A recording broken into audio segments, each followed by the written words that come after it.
बरेली जिले में शासन के निर्देश पर झुग्गी झोपड़ी डालकर रहने वाले रोहिंग्या व बांग्लादेशी नागरिकों की तलाश के लिए 15 दिवसीय अभियान चलाया जा रहा है। शुरुआती 2 दिन में 45 घुसपैठिए चिन्हित किए गए हैं। बरेली जिले में 45 रोहिंग्या बांग्लादेशी चिन्हित किए गए हैं। इनमें सर्वाधिक 11 भोजीपुरा थाना क्षेत्र में रहते हैं। सभी की नागरिकता की जांच शुरू हो गई है। शासन के निर्देश पर चलाए जा रहे अभियान की शुरुआती 2 दिनों में पुलिस को यह सफलता मिली है।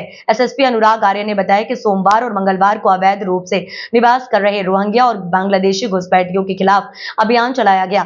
जिले के सभी थाना क्षेत्रों में 83 स्थानों पर चेकिंग की गई। इसमें 775 लोगों की कुंडली खंगाली गई। इस दौरान 45 घुसपैठिए मिले, उनके दस्तावेज परखे जा रहे हैं। इन इलाकों में की गई जांच शासन के निर्देश पर अब जिले में झुग्गी झोपड़ी डालकर रहने वाले रोहिंग्या व बांग्लादेशी नागरिकों की तलाश के लिए 15 दिवसीय अभियान चलाया जा रहा है। एसएसपी अनुराग आर्य ने थाना बार टीम लगाकर विभिन्न बिंदुओं पर रिपोर्ट तलब की है। अनधिकृत रूप से जिले में रहने वाले लोगों के प्रमाण पत्र निरस्त कर उन्हें मिल रही सरकारी सुविधाएं बंद करने की तैयारी है। शासन से प्राप्त निर्देशों के क्रम में 25 मई से 10 जून तक 15 दिवस का एक अभियान जनपद बरेली में हम लोगों के द्वारा चलाया जा रहा है, जिसमें जो बांग्लादेशी या रोहिंग्या अवैध रूप से अगर कहीं रह रहे हैं तो उनका चिन्हीकरण कराया जाना, उनका सत्यापन कराया जाना और उनका डिपोर्टेशन कराया जाना, ये कार्रवाई सम्मिलित है। इसमें पूर्व में भी एमएचए की गाइडलाइंस प्राप्त हो चुकी हैं। उन्हीं गाइडलाइंस के क्रम में हम लोग इस पूरी प्रक्रिया को कर रहे हैं।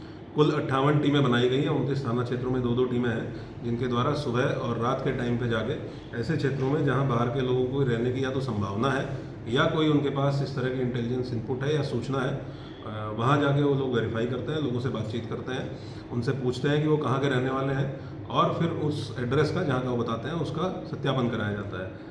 अभी तक इन टीमों ने कल लगभग 85 पॉइंट्स पे इस तरह के लोगों की चेकिंग की है और उसमें लगभग 750 लोगों को चेक किया गया, जिनसे बातचीत की गई और 45 लोग ऐसे थे जो संदिग्ध पाए गए और उनका सत्यापन हमारे द्वारा कराया जा रहा है। ये 45 लोग ज़्यादातर ऐसे हैं जिन्होंने बताया कि वो अन्य प्रदेशों के रहने वाले हैं।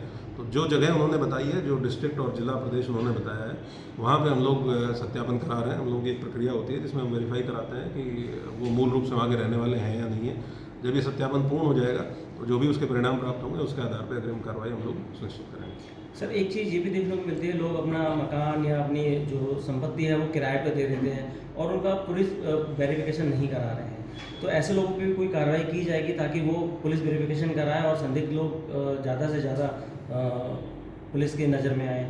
विगत माह में माननीय मुख्यमंत्री जी ने बहुत स्पष्ट निर्देश दिया था कि जितने भी किराएदार हैं उनका एक सत्यापन अभियान चलाकर वृहद रूप से और सभी किराएदारों का सत्यापन कराया जाए, ताकि नंबर 1 उनका ये चेक हो जाए कि वो कहाँ के रहने वाले हैं, वहाँ से वेरिफिकेशन हो जाए और नंबर 2 उनके क्रिमिनल एंटीसीडेंट्स भी चेक हो जाए कि उनका कोई गंभीर आपराधिक कृत्यों में तो वो इन्वॉल्व नहीं है। तो इसको हम लोगों ने 1 मई से ही संपूर्ण जनपद में किराएदारी के सत्यापन के संबंध में निर्देश दिए थे। इसके 2 तरीके हैं। ऑफलाइन तरीके से भी कोई अगर अप्लाई करना चाहता है तो मेरे कार्यालय में आके अप्लाई कर सकता है। किराएदार भी सत्यापन करा सकता है और मकान मालिक भी सत्यापन करा सकता है अपने किराएदार का।